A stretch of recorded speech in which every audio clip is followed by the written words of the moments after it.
What's up everybody, it's the River here, and today I'm going to take you through my attempt at a Pokemon Alpha Sapphire Hardcore Nuzlocke using only unevolved Pokemon. For those of you who might not know, Nuzlocke runs include additional rules to make the game more difficult. I can only catch the first valid Pokemon encounter in each area, fainted Pokemon are considered dead and must be permanently boxed, and all captured Pokemon must have nicknames.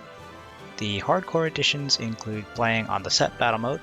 Only held items are allowed in battle, and I can't overlevel my Pokemon past the next gym leader or final Elite Four member's ace. I also play with the dupes or species clause to increase the variety of my encounters, and as an additional rule for this generation of Pokemon games, I'm only allowed to use Mega Evolution if my opponent is able to use it as well. I'll leave a full list of the rule set in the description below. So let's get into the extra restriction for this challenge. Evolutions are one of my favorite parts of Pokemon. Especially when I was first getting into the games, I was always interested in seeing how my Pokemon would change visually and get stronger, maybe with new abilities and typings. So I thought I'd try running contrary to that idea and see if I could make it through a hardcore Nuzlocke without evolving any Pokemon. I'm only allowed to catch Pokemon that are in their base form or don't evolve at all, but I will be allowing Mega Evolution because 1, it's a temporary buff that I only get to use sparingly, and 2, I think it's really cool and I like to use it. I expect the early game to be fairly standard, but by the mid to late game, I'm looking forward to using a bunch of Pokemon that are standalones who don't evolve. I've definitely gotten a new appreciation for how strong they can be, especially after watching Heracross in my last run of Soul Silver single-handedly tear through like half the gym leaders of Johto. No evolution Pokemon are typically pretty rare and often gated as version exclusives, but the Hoenn games actually have quite a few of them available. I imagine these Pokemon are likely to be the true stars of the show for this run, but I also think it'd be hilarious if I brought a level 55 unevolved starter Pokemon to fight the Elite Four. Mawile, Zangoose, and Solrock are Omega Ruby exclusives, so I won't be able to catch them, and there's a few encounters that share the same route, so I'll only be able to catch one of them. Plusle and Minun, and then Volbeat and Illumise are basically the same Pokemon, so I'm not really worried there, but I'm going to be really bummed if I have to use a Spinda over a Skarmory. There's also the Safari Zone, with the choice between 3 encounters, so hopefully I pick up another powerhouse in there, catch rates willing. So with all that setup out of the way, let's get into my attempt at a hardcore Nuzlocke of Alpha Sapphire using only unevolved Pokemon. I start my journey in the traditional Hoenn fashion of breaking out of the back of the family moving truck like a piece of runaway luggage, and then after introducing myself to my neighbor and future rival May, I run off to save Professor Birch from an angry Poochyena. For my starter selection, I decide to go with Torchic. That way I won't have an inherent advantage into the first gym, and this also gives my rival Mudkip, which is one of the best starters for Nuzlocking, although it's usually a lot more useful as a fully evolved Swampert anyways. I give Torchic the nickname Hot Cheeto, and the little guy has a modest nature, which is minus attack and plus special attack. This would be normally pretty terrible for a future fighting type Combuskin or Blaziken, but since I'm only going to be using the fire type Torchic, it's actually kind of perfect. I run into May for the first rival fight, and this should normally not be much of an issue, but the minus attack nature means I can't do much damage with either Scratch or a not effective Ember. Mudkip also gets a crit on his second tackle, which breaks through the lowered attack from Growl, but thankfully I can finish up the battle without any more surprises. This isn't even supposed to be the hard part of the run. Back at the lab, I get my Pokédex and some Pokéballs so I can start my preliminary catching spree. I find a Zigzagoon on Route 101, who gets a name befitting of his future employment, a Poochyena on Route 103, and a Wurmple on Route 102. Bug Pokemon are supposed to be really weak in exchange for evolving early, which means I probably won't be using many of them in this run. I'm not too concerned with any of their natures or abilities since I probably won't be using them in battle much, but Zigzagoon has the pickup ability, so yay for free items. I make it to Petalburg City to spend some time with my dad, but he just sends me out to play with the neighbor kid Wally and make sure he can catch a Pokemon. He tells me to come back when I have more gym badges, so I head into the Petalburg Woods. My previous Wurmple encounter means I can ignore all the Wurmple and Silcoon I run into, and thankfully I find a Shroomish instead of a Slakoth for my encounter. Mush has a minus attack and plus special defense nature, which is another situation that could have been bad for a future fighting-type Breloom, but doesn't matter much to a special attacking Shroomish. Even better though, Mush has the Poison Heal ability, which is insane. Mush will not take damage from poison and heal instead, so if I can pre-poison him before important battles, it'll be like having a free leftovers item in addition to preventing other status conditions like paralysis or burn. Oh, and there's also a quick battle with the Team Aqua Grunt, but it's not nearly as exciting as my Shroomish encounter, besides earning me the experience share item. After leaving the woods, I was hoping to find a Tailo on Route 104 to help with Brawly at the second gym later, but instead I find a Wingull. Still a flying type though, so I won't complain too much, and it's a water type so it could be useful for the fight with Roxanne, but it is vulnerable to rock type moves, and I've already got Mush. I jump into the fight with Roxanne, and it's a pretty quick battle. Her Geodude's sturdy ability prevents a one-hit KO, and hits a Rock Tomb, but between Mega Drain and Leech Seed, Mush stays healthy. Her Nose Pass has much more special defensive bulk, but I whittle it down with Leech Seed and a Stun Spore for good measure, so Mush single-handedly beats Roxanne without breaking a sweat. The same Team Aqua Grunt from before managed to steal from the Devoncorp employee while I was in the gym, and even kidnapped a Wingull for good measure, but evidently I don't care about hostages, so I walk right up to him and a couple of embers is all it takes. Mr. Stone thanks me for my help, and realizes that a child is a more reliable delivery man than his own employees, and sends me to Dewford Town with the letter for his own son. I guess a phone call would have been too easy, and there's no such thing as a good father in a Pokemon game. Actually, what about Koga? Is he on record as a good dad? I hope so. Anyway, Mr. Briny agrees to take me across the sea as thanks for saving his Wingull, and before long I arrive on the sandy beaches of Dewford. I get the Old Rod and fish myself a Magikarp, which is officially useless with my ban on evolutions, and a Tentacool, which is a little bit more than useless. I know Tentacool are super common, but its evolved form Tentacruel is actually pretty awesome, so you'll probably see it in a future run. I pre-poison Mush on the next Tentacool I find in preparation for the fight with Brawly, and then head into the gym for a quick workout. Wingull seems like another obvious choice into a bunch of fighting types, but it's also really frail, so my plan is to just wall out Brawly with Mush's limitless recovery. I set up with the Leech Seed into Brawly's Machop, who uses Leer to lower my defenses. I make sure to avoid using Stun Spore because both of Brawly's Pokemon have the Guts ability, which means a status condition would raise their attack stat. I keep using Headbutt for the flinch chance, and after 2 Leers, Machop's Karate Chop does about half of Mush's health, but Leech Seed and Poison Heal nets me a lot of recovery. Brawly uses a Super Potion, but between Mega Drains, Headbutts, and Leech Seed, Mush takes down Machop while remaining at full health. I start a similar setup with Leech Seed into Makuhita, but he starts using Bulk Up to raise its attack and defense. I continue with the Mega Drain, but as Makuhita uses a second Bulk Up, I decide I need to switch out and reset the defense drops from Machop's Leers.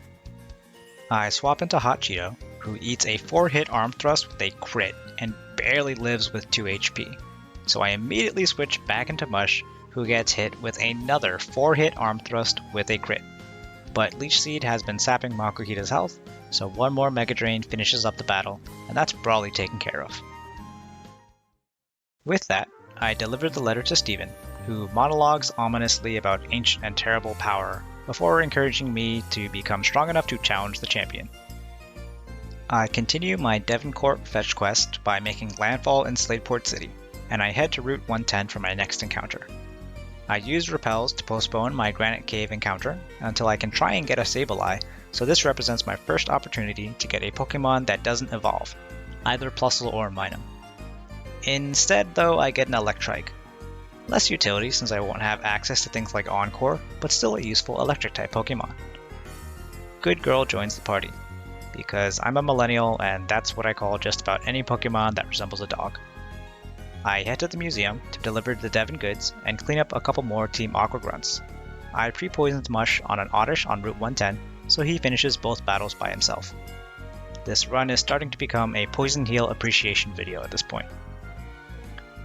With their grunts taken care of, their boss Archie shows up and waxes poetically about eco-terrorism and the sea or something. A lot of speeches in this game, huh?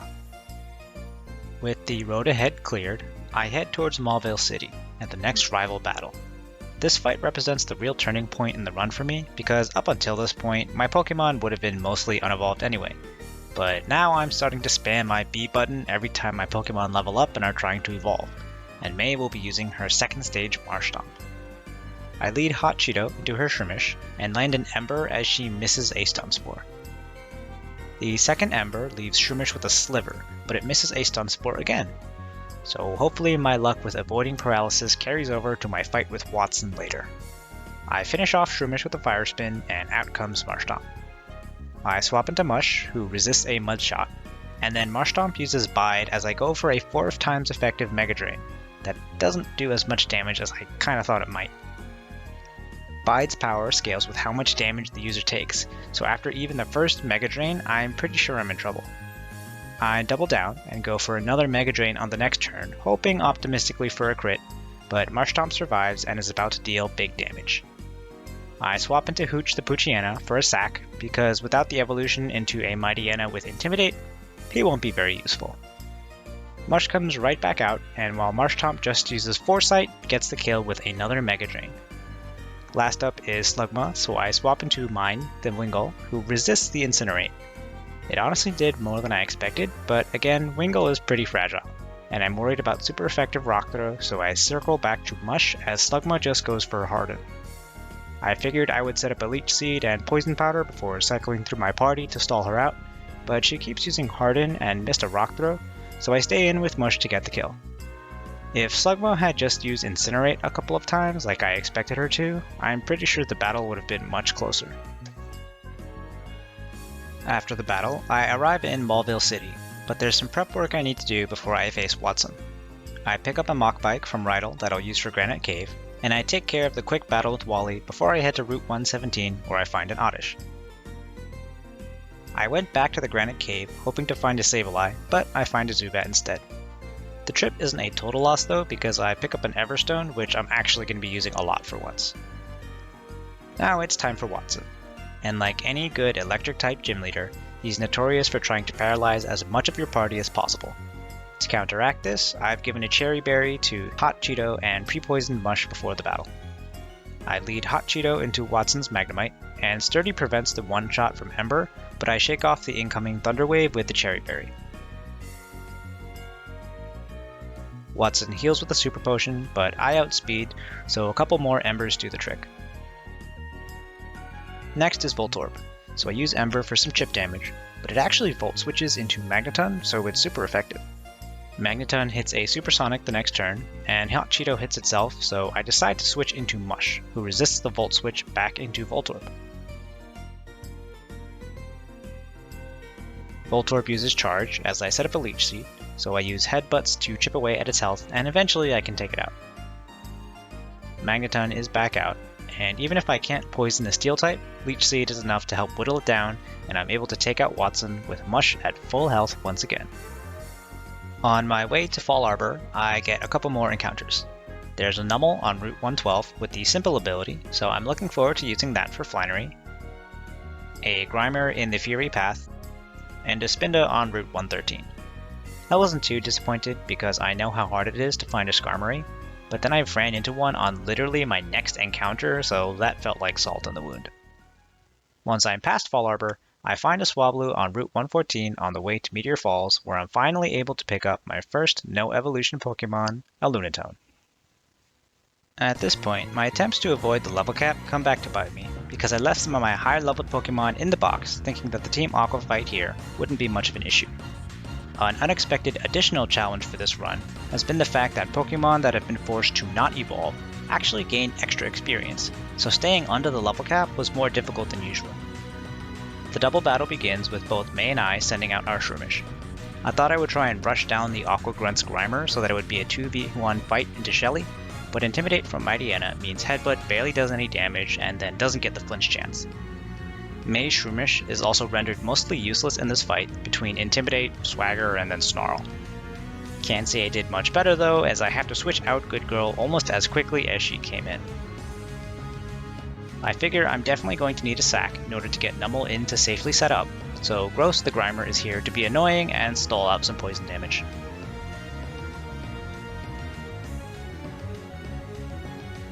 Numb is out, and I set up Amnesia to immediately get a +4 special defense, and May finally sends out Marshtomp.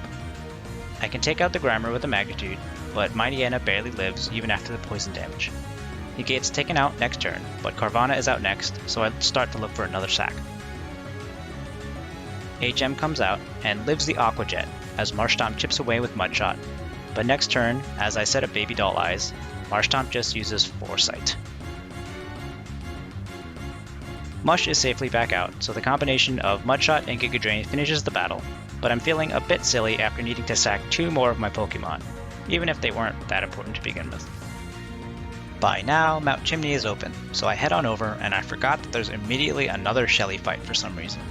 She doesn't have her Mightyena this time, so it's a pretty straightforward fight with my newly acquired Lupin the Lunatone taking out Grimer with Bulldoze and Psywave.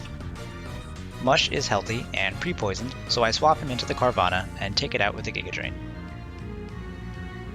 Before I face off with Archie, I decided to train out my Pokemon a bit more just to be safe, and then I figured out a plan that I'm confident in. I led Numb into his Mightyena, and luckily I get the burn with Lava Plume, so I decide to stay in, thinking that I can live another Assurance. He actually goes for Swagger instead, but it misses, so I hit another Lava Plume and take it out with burn damage. Sharpedo is out next, and I'm pretty worried about its extra coverage from Ice Fang and its generally powerful attack stat. I decide that I need a safe switch, so it's time to sacrifice Hot Cheeto. As much as I hate to lose my starter, I have another fire type in Numel, who I want to use more for the simple ability. I get some chip damage with a little quick attack, and then my starter goes down to an Assurance. Good Girl is out next, who shakes off the Swagger with a Person Berry, and I can take out Sharpedo with a Charge Beam, and I even get the special attack boost. Golbat is up last and hits a Confuse Ray, but I still manage to hit the boosted Volt Switch to finish off Archie. I get a consolation prize in the form of a Machop that I find on the Jagged Pass. It's got the No Guard ability, which might come in handy, and Chopper replaces Hot Cheeto on the team. I'm ready for the fight with Flannery, and it ends up being way more straightforward than I expected. Lupin learned Cosmic Power at level 25, so I can raise its defense and special defense all the way to +6 each. Lupin is even able to tank a Sunny Day boosted Overheat crit, but Slugma was already on -2, so I'm still quite healthy by the time I finish setting up. I am pretty much untouchable at this point, so a combination of Rock Slide and Bulldoze sweeps Flannery's entire team, and Lupin ends the battle without taking much damage. Immediately after the fight with Flannery, I go back to Petalburg to fight my dad Norman at the 5th gym, and my general plan is to stall out his Slaking's loafing turns with Leech Seed and recovery on Mush. So I lead with a pre-poisoned Mush who gets hit into the yellow with the Retaliate, but Poison Heal, Leech Seed, and Slaking's loafing turn means I recover to full. I tried to set up a Growth in order to do more damage, and then I end up getting Encored into it. I do set up to +6 before the Encore ends though, and a Giga Drain takes out the first weakened Slaking. Vigoroth is next, who isn't as strong as Slaking, but he doesn't have loaf turns for me to deal with, and I'm worried about a boosted Retaliate. I swap into Lupin to resist it, but he just goes for Encore, so the switch is free. I tried to set up, but Vigoroth has a super effective feint attack, so I'm not as defensively well-rounded as I thought here. I decide to go on the offensive, but then I get Encored into my setup move once again.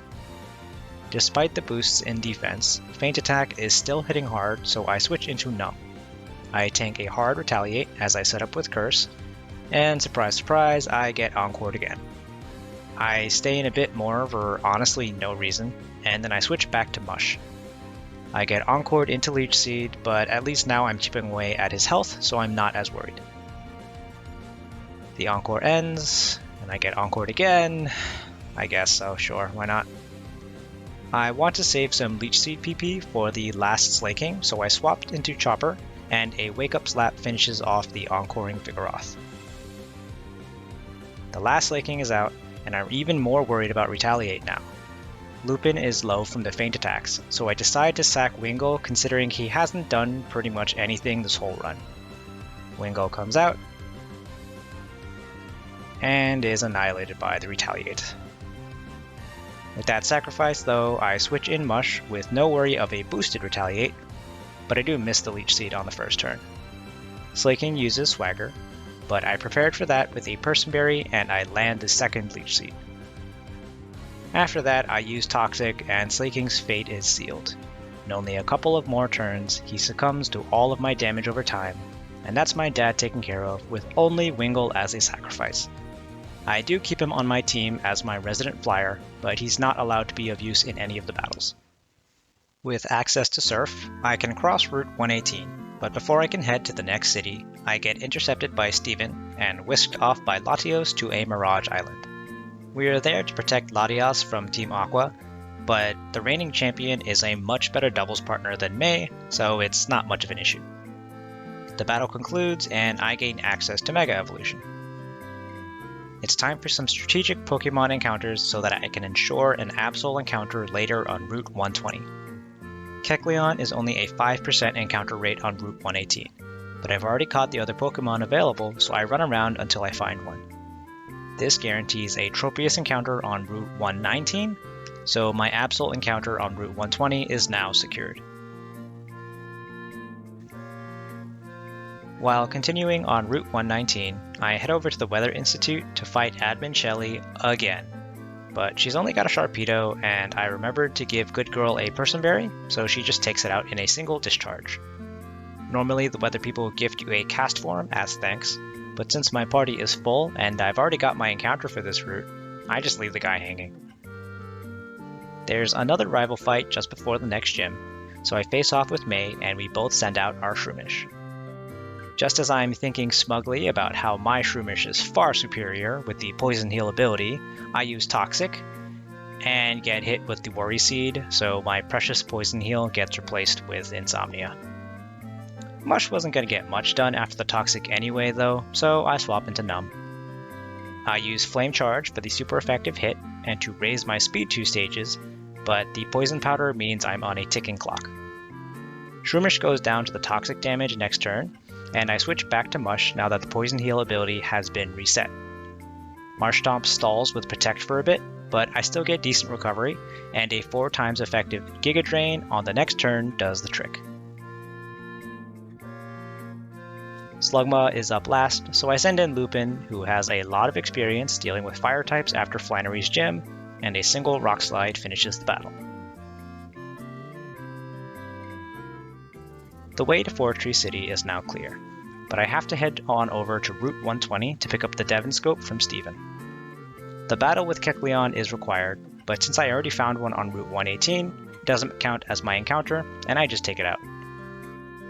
Now it's only a matter of running around until I find the 5% encounter rate Absol, and I find one who I nickname Ace, because she's the only Pokemon I have which can Mega Evolve, and I expect her to carry a lot of important battles. She lives up to her name as I check her stats. Not only does she have a plus speed nature, she has the Super Luck ability, which boosts her crit chance. She is gonna be an absolute beast. I head over to the gym to fight Winona, but I'm not too worried since her Altaria doesn't have Dragon Dance in this generation. I lead Lupin into her Swellow and set up to plus 6 Cosmic Power again. I got the Rocky Helmet from the Weather Institute, so as I'm setting up, Swellow does pretty much all of its own health as recoil damage. I'm a bit nervous about getting hit with Endeavor, but thankfully Psychic still connects despite the double teams and I can take out Swellow. Altaria is up next, but she can't do much damage to Lupin because the Levitate ability avoids her Earthquake. I take the opportunity to farm Charge Beam boosts, but I unfortunately get paralyzed by Dragon Breath. I get some pretty incredible luck avoiding the paralysis, so I end up taking out the Altaria quickly, having farmed up to plus 3 special attack after she stalled with Roost. A Psychic takes out Altaria, and Skarmory is up next. I am worried about super effective Steel Wing, but I'm confident in my defense boosts. Lupin tanks the Steel Wing well, and gets a kill with Charge Beam. Pelipper is last, and it's finally time to switch out Lupin. I switch into Karma, the Kecleon, who takes out the Pelipper with 4 times effective Charge Beams and wins my 6th Gym Badge. Karma cleaned up the Pelipper for me, but Lupin has been putting in some fantastic work with Cosmic Power setups. After Winona, I bring in Tropius to be my new flyer, so that I don't have to rely on my dead Wingull as an HM Pokemon taking up a slot. And I'm honestly not sure why I didn't do that sooner. I pick up a Shuppet on Route 121, just outside the Safari Zone, and I was hoping for a Heracross, but unsurprisingly I find a Psyduck instead. I do find the Absolite though, so that's Mega Evolutions at the ready. Before Mount Pyre, I make a tangent to Route 123 so I can get the Eviolite item from this fisherman, which is kind of the perfect item for this run. I head on back to Mount Pyre where I catch a Duskull and there's some more plot stuff with Archie robbing a couple of old people. I'm supposed to chase down Team Aqua at Slateport City, but I decide to go to Lily Cove City first and check out the department store for TMs. There's another rival battle before I can go shopping though, but it's very similar to the fight with Winona. I lead Lunatone into Swellow, so I can set up 6 Cosmic Powers as Swellow smacks its head into Lupin's rocky helmet. After an initial miss, Lupin gets a successful Charge Beam boost to the special attack, and he's set up for a Massacre. +1 Psychics take out May's whole team as her Swampert misses a Rock Slide and Lupin outspeeds her remaining Pokemon.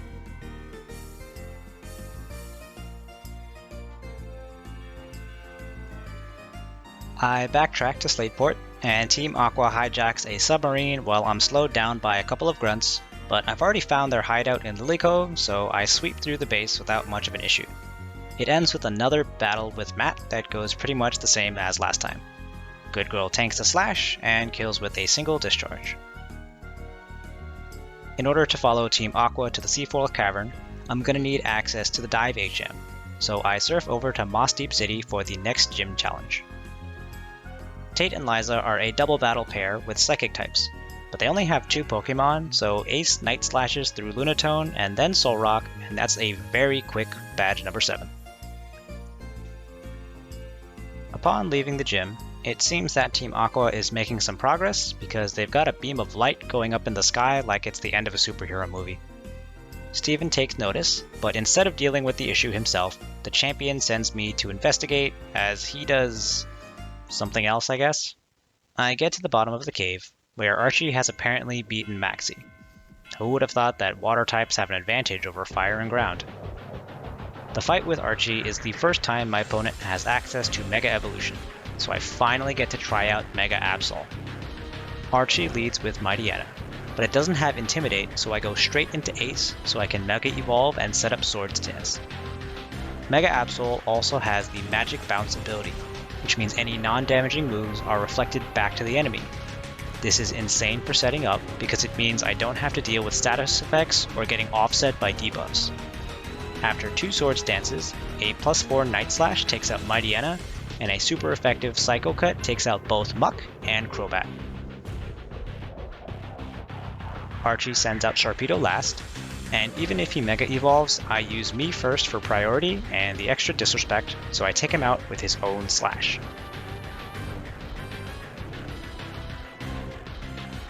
I win the battle, but Archie apparently doesn't care and wakes up Kyogre anyways, which leads me to question what the point of battling was in the first place.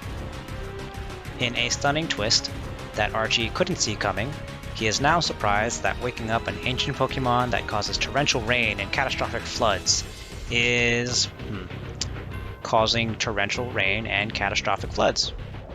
Yeah, that checks out. Steven swoops in at the end and tells me to meet him at Sootopolis City. He's also very clear on advising me to not do anything reckless, which, I get it. Cataclysmic flooding and thunderstorms, it's all pretty dangerous.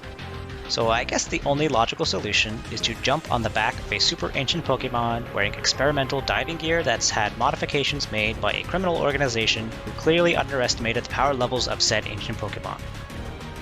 But nothing reckless. So I use my Master Ball for a quick resolution to the storyline, and now it's time to get back to more important issues, like the 8th gym badge. The last gym leader is Wallace, and his team of water types is pretty powerful, but he leads with a Love Disc, so I see an opportunity to set up. Ace outspeeds Love Disc thanks to a plus speed nature and some EV training, so I set up with a Sword Stance, while Love Disc hits a Draining Kiss for super effective but minimal damage. I had given Ace a Person Berry in case of a Sweet Kiss, but it was apparently unnecessary as she uses a +2 Night Slash with a high critical hit ratio to tear through Wallace's team. The combination of Super Luck with a high crit ratio attack means that Ace has a 50% chance for a critical hit. This could actually be bumped to a 100% chance if I gave her a Razor Claw item from the Mirage Forest, but I thought that might be overkill and somewhat trivialize the run, so I don't bother finding the item. The last big fight before the Elite Four is Wally at the end of Victory Road, but because I was already going by the Elite Four level cap, I'm solidly overleveled for the fight, and I get to use Mega Evolution again thanks to his Mega Gallade. I lead with Ace, and set up with her Mega Form and a Swords Dance as Altaria uses Safeguard. A Night Slash finishes off Altaria and Roselia, but Poison Point activates, so now Ace is taking chip damage. Delcatty isn't an issue, but Magneton's Sturdy means Ace tanks a discharge in addition to taking extra poison damage. I take out the Magneton the next turn and live on literally 1 HP, and I know I outspeed Gallade, especially because of Mega Evolution speed calculations in Gen 6. So I take out Mega Gallade with a Shadow Claw and live because poison damage doesn't take effect if the battle ends. My nerve-wracking but calculated plan succeeds, and now it's time for the Elite Four. I'm pretty happy with the team I've got going into the Elite Four, and here they are leveled up to the cap of 55 to match Drake's Salamence. 3 Pokemon who don't evolve at all, but also 3 Pokemon that are stuck in their first form. With all that preparation taken care of, it's time to face the Elite Four with my team of unevolved Pokemon. First up is Sydney, and I don't have a fighting type with me, but I do have an Absol. Mightyena lowers Ace's attack with Intimidate, but the combination of a Person Berry for Swagger and a Swords Dance means I still get to +3 attack. X-Scissor is super effective against Sydney's Dark types, and even 4 times effective on his Pokemon that have a dual Grass typing. There is some stalling with Fake Out and Spiky Shield, but it's not long before Ace takes out his whole team.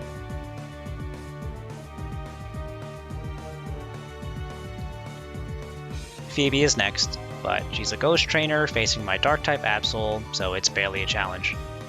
With a stat-boosted high crit rate Night Slash, I don't even need a Swords Dance to sweep through her whole team, and not even Dusknoir can survive a single hit.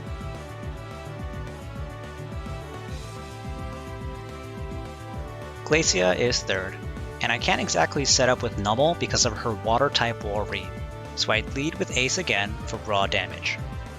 A single Night Slash isn't enough to take out Glalie, but thankfully it sets up with Light Screen rather than Hail, so I won't have to deal with chip damage or evasion strats later. The next Night Slash takes out Glalie, and Frostlass's part Ghost typing means a single Night Slash takes out Glacia's next 2 Pokemon without issue. Now the big threat comes out, Walrein, and there's no way I can take it out in one shot, even with a crit.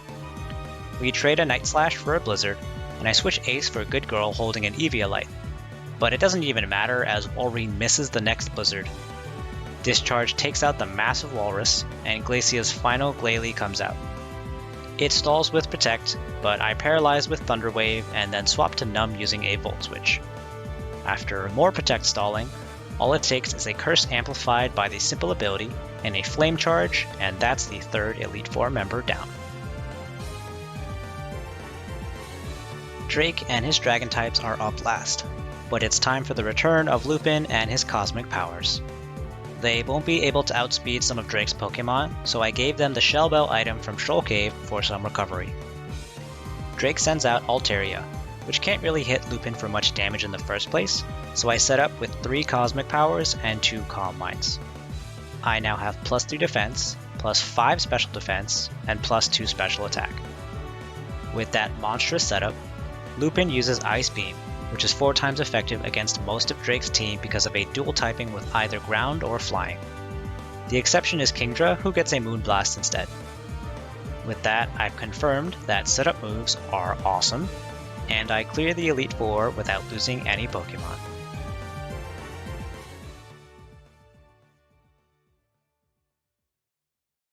The final challenge is the champion Steven, and I'll be able to Mega Evolve Ace again, but his Metagross is still going to be a force to be reckoned with.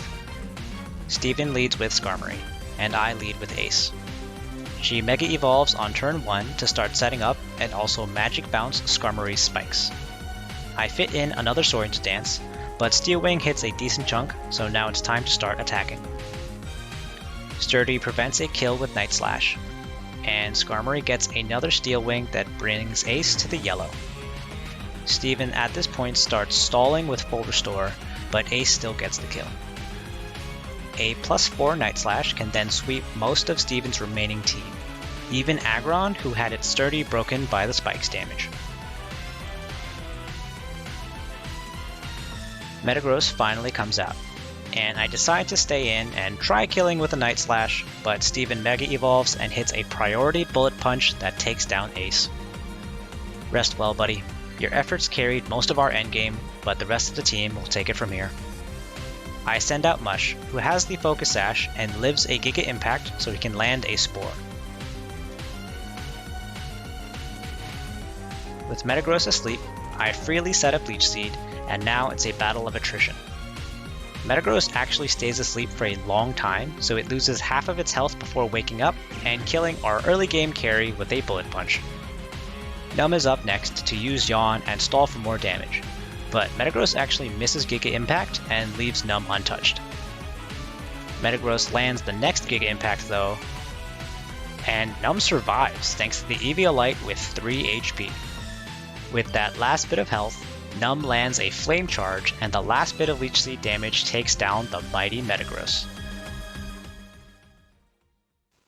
I somehow managed to beat Steven with only 2 deaths, and completed my Hardcore Nuzlocke of Alpha Sapphire using only Unevolved Pokémon. This was definitely an interesting challenge, and I have to say that the MVPs of the run were Poison Heal Shroomish for the early game, Cosmic Power Lunatone for the mid game, and Swords Dance crits with Mega Evolution Absol for the late game. All Pokemon and tactics that I've not really used in the past, but certainly appreciate now. I never thought I'd be taking an unevolved Shroomish and Numel into the champion battle, but it worked out surprisingly well thanks to Absol. I had a lot of fun with this challenge, so I hope you guys enjoyed watching. If you guys have any suggestions for interesting strategies or challenges I should try out in the future, let me know in the comments. But once again, it's the River here, and thank you all so much for watching.